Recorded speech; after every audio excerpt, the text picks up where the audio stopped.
আল্লাহ তাআলা বুঝাতে চান, যদি মানুষের মতো মানুষ হতে চাও তাহলে রবের নামের পড়া তোমাকে পড়তেই হবে।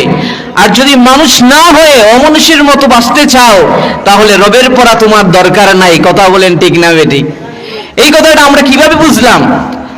আল্লাহ রাব্বুল আলামিন বলেন, আর রহমান আল্লামাল কোরআন খালাকাল ইনসান আল্লামাহুল বায়ান।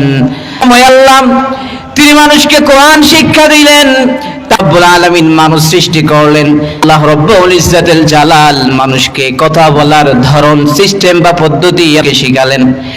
এই আয়াতে মুবারাকার মধ্যে আল্লাহ রব্বুল আলামিন মানব সৃষ্টি করার কথা উল্লেখ করার আগে কোরআন সৃষ্টির কথা আল্লাহ তাআলা আনলেন।